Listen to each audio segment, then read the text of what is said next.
and blood and the occupying of their lands is a criminal act. We have to say it. Now there is an issue, we say, of terrorism.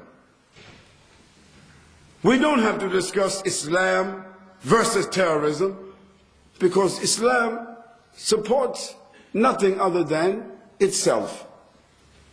الإسلام استسلام لله بالتوحيد والانقياد له بالطاعة. Al-Islam is nothing other than istislam, submission to Allah and His legislation, according to the rules of monotheism. وَالْإِنْقِيَادُ لَهُ بِطَاعَةِ, and surrendering to His Sharia, to His ahkam, without any reservation. Completely surrendering with obedience. This is Islam.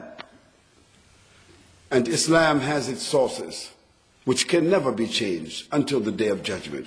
And that is the Quran and that is the Sunnah. So that is one side. Now terrorism is something else. But to treat this issue properly and objectively, we first need to define what is terrorism.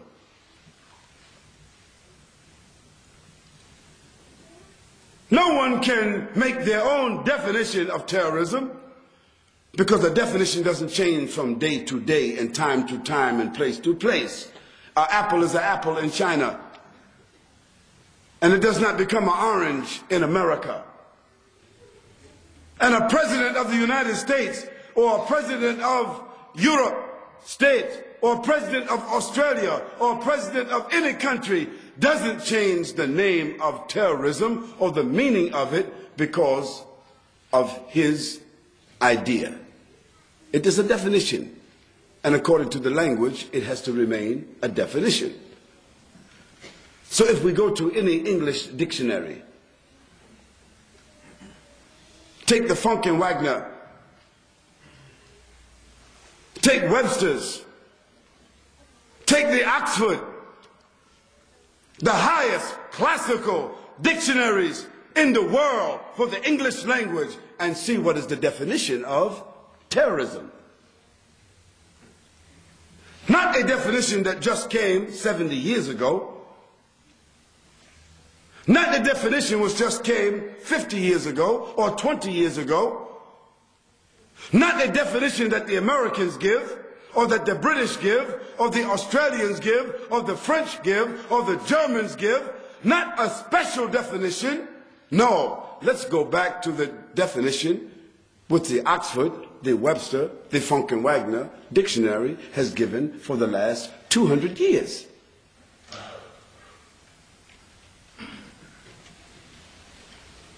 The definition of terrorism.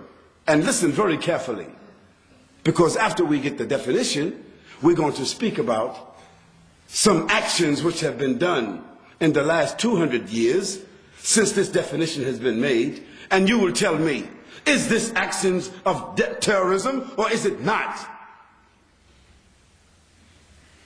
It says, terrorism, the act of protracted or spontaneous inflicting of systematic attacks and assaults and intrusions upon individuals and places within human populations with the purpose of instilling fear and trauma. Let me read it again, so there is no mistake. The act of spontaneous or protracted infliction of systematic attacks and assaults upon individuals and places within human populations with the purpose of instilling fear and trauma. Now let us examine the last 200 years. before there was this so-called politicization of this terminology, because this terminology by the United Nations and the G8 countries, that is the countries that are the most developed nations in the world, they have politicized this terminology. They have politicized this definition. In the last 30 years, they have made a special definition for this. But let's go back 200 years and let us see.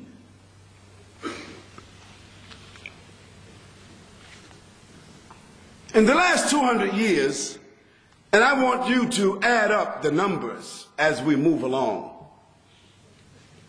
because those numbers at the end will tell you who have been guilty of terrorism in the last 200 years.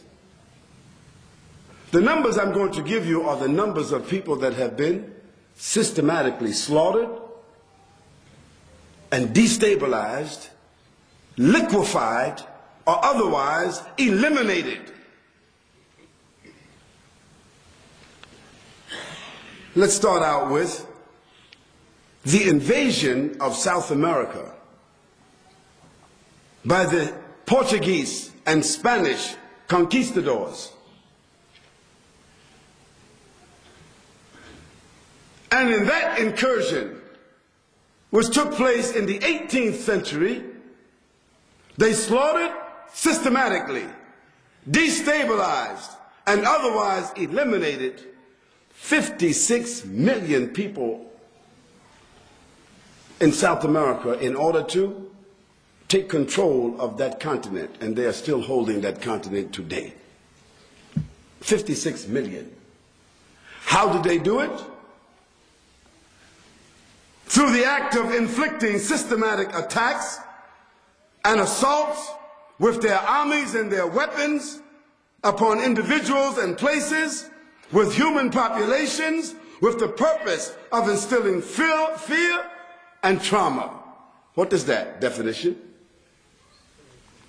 Terrorism. Let's talk about Christopher Columbus on behalf of his Spanish king, Ferdinand, and his French prostitute wife, Isabella. Christopher Columbus was given the crown jewels of King Ferdinand and Queen Isabella. They sold their crown jewels to some Jewish merchants who built the boats that Christopher Columbus took, headed towards what he called India. You know the story. And he was a fool. And those Jewish navigators who were on the boat with him, they knew that he was a fool. And they knew that once they got out on the ocean, they could not drink the ocean water. But he was a fool. He didn't know that you could not drink the salt water. So those Jewish navigators, they took lemons and lime with them, which lemons and lime will deactivate the salt.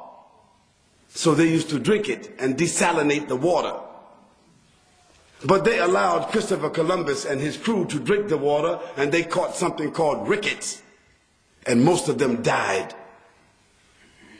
So those Jewish navigators, they took him where they wanted to take him, which was what we call now the Americas. Because those Jewish navigators, that's where they wanted to go. Because they had the maps from the Muslims. So they knew where to go. Because they had lived with the Muslims in Spain for more than 600 years. And they knew how to sail the ocean.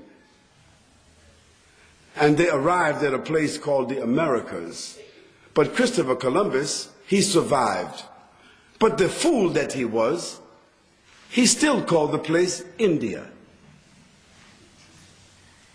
And so even today, how arrogant they are, they still call the people in my country, the native people of my country, they still call them Indians. And let me tell you, after Christopher Columbus came back and claimed that land for King Ferdinand and Isabella, they sent more ships. And within 150 years, they destabilized, massacred, killed, liquidated, eliminated 89 million native Indians, as they called them, to take control of what they call the New World. So we got 56 and we got 89. You keep adding for me, please. And what did they do? They inflicted systematic attacks and assaults with their weapons and their ships and their boats and their armies upon individuals and places within human populations with the purpose of instilling fear and trauma. And what is that definition? Terrorism. Their definition. It's not Khalid's definition. It's their definition, which is in the Oxford Dictionary, the Webster Dictionary, the Funk and Wagner Dictionary, all established authorities in their language, their definition.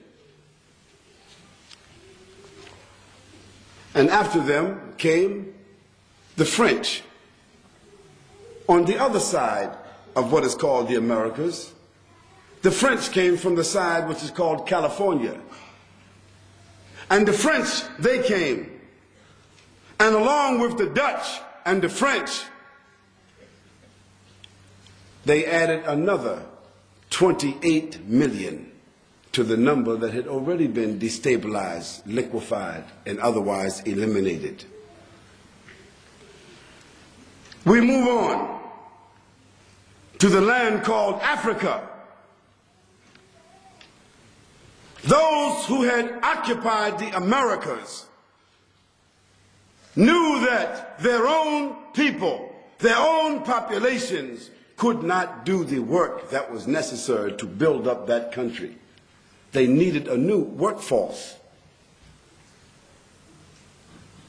And so, along with the British and the Dutch and the French and the Spanish, the Americans concocted a deal. They said, let us build boats and let us also make whiskey and let us also make guns. So with guns and whiskey and boats, we can barter and trade, and we can go to Africa and take those dark-skinned black heathens, put them in boats, bring them to Europe, to America, in what was called the Triangle Trade.